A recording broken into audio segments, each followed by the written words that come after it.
Oi pessoal, tudo bem com vocês? Quero compartilhar minha reflexão do dia com vocês. Uma palavra que eu espero que te dê ânimo e que te ajude a permanecer firme na fé e confiando no Senhor Jesus. Vou ler para vocês o livro de Atos, capítulo 16, do versículo 25 ao 34, que diz assim: Por volta da meia-noite, Paulo e Silas oravam e cantavam louvores a Deus, e os demais companheiros de prisão escutavam. De repente sobreveio tamanho terremoto que sacudiu os alicerces da prisão. Todas as portas se abriram e as correntes de todos os presos se soltaram. O carcereiro despertou do sono e, vendo abertas as portas da prisão, puxando da espada, ia suicidar-se, pois pensou que os presos tinham fugido. Mas Paulo gritou bem alto: Não faça nenhum mal a si mesmo, estamos todos aqui. Então o carcereiro, tendo pedido uma luz, entrou correndo e trêmulo, prostrou-se diante de Paulo e Silas. Depois, trazendo-os para fora, disse: Senhores, o que devo fazer para que seja salvo? Eles responderam: Creia no Senhor Jesus e você será salvo, você e toda a sua casa. E pregaram a palavra de Deus ao carcereiro e a todos os que faziam parte da casa dele. Naquela mesma hora da noite, cuidando deles, lavou-lhes as feridas dos açoites. Logo a seguir, ele e todos os membros da casa dele foram batizados. Então, levando-os para a sua própria casa, deu-lhes de comer, e com todos os seus manifestava grande alegria por ter crido em Deus. Irmão, essa passagem aqui ela é sensacional. E ela nos traz um ensinamento muito poderoso, que mesmo que pareça que tudo esteja perdido, Deus ainda está no controle. E essa é a mensagem que eu quero te desejar para hoje. Porque o que acontece? Vamos ver o contexto dessa passagem.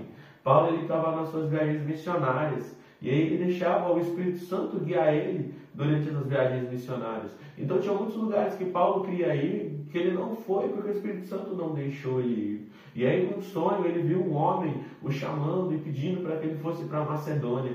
E a partir disso Paulo e Silas eles vão para Macedônia. E quando eles chegam na Macedônia, logo de cara eles vão converter a família de uma mulher. Depois eles vão expulsar o espírito de uma jovem adivinhadora.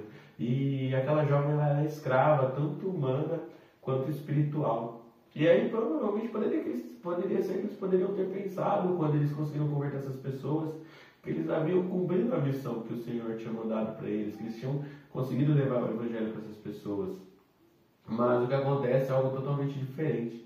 Paulo e Silas eles livram, por exemplo, essa jovem adivinhadora, e logo em sequência eles são presos, eles são açoitados, eles apanham. E até eu imagino que Paulo, Silas, eles poderiam ter feito aquela mesma pergunta que eu e você muitas vezes fazemos na nossa vida. Será que a voz que nós ouvimos foi a voz do Espírito Santo? Ou será que foi a voz dos nossos próprios pensamentos? Eles poderiam ter pensado isso, mas eles não pensaram isso. Eles foram presos. Eles, naquele momento, poderia parecer que estava tudo perdido. E aí quando eles vão para a prisão, e aí eles começam a cantar louvores. Então eles estão presos, mas continuam confiando no Senhor, porque eles sabem que eles estão debaixo da mão do Senhor. Mesmo que tudo pareça perdido, eles ainda estão debaixo da mão do Senhor.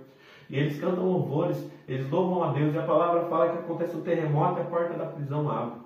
E aí eu imagino que quando a porta daquela prisão ela abre, o carcereiro deve ter ficado desesperado. Porque na lei romana, se o carcereiro perdesse os presos, era o carcereiro que seria morto. Mas aí a gente entende que Deus permitiu que Paulo e Silas fossem para a prisão por um motivo. Porque não faltava uma pessoa para ser convertida: o carcereiro e a família dele. Porque mesmo quando a prisão abre, Paulo, Silas e todos os demais presos, que provavelmente o Espírito Santo deve ter agido neles, não fogem, eles ficam. Imagina, irmão, a porta de uma prisão aberta e ninguém fugiu daquela prisão. Todos ficaram naquela cela. E Paulo alerta o carcereiro para que ele não se suicide, porque todos estavam ali. Isso me ensina mais uma coisa que eu espero que você leve para a sua vida.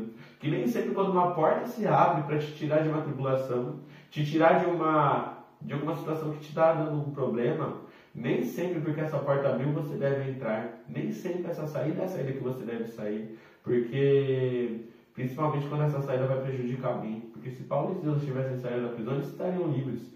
Mas eles teriam matado o carcereiro. O carcereiro teria sido morto por conta disso. E eles perderiam a oportunidade de pregar o Evangelho para ele. E aí a gente vê que o carcereiro achou que estava tudo perdido. Mas não estava. A mão de Deus estava no controle. Nenhum preso saiu. E aí a partir disso o carcereiro ele se converteu. Ele creu em Jesus. E toda a casa dele foi salva naquele dia. Então, irmão, pode ser que você esteja passando por um momento de dificuldade, por um momento de revés, por um momento que você não sabe como que você vai sair dessa situação. Mas saiba que Deus ainda está no controle. E muitas vezes Ele vai permitir, sim, que eu e você passamos por aflições, passamos por tribulações. E muitas vezes Ele vai permitir que a gente desça no fundo do poço. Porque às vezes tem alguém no fundo do poço que precisa ser levantado para a honra e glória de Jesus. Porque Paulo foi para o fundo do poço. Porque o carcereiro precisava ser salvo. Então muitas vezes Deus vai permitir. Mas saiba que não está tudo perdido. Porque a mão de Deus ainda está no controle da minha e da sua história. Que você possa meditar nessa palavra e que você possa confiar mais em Jesus. Que Ele abençoe a sua vida. Amém.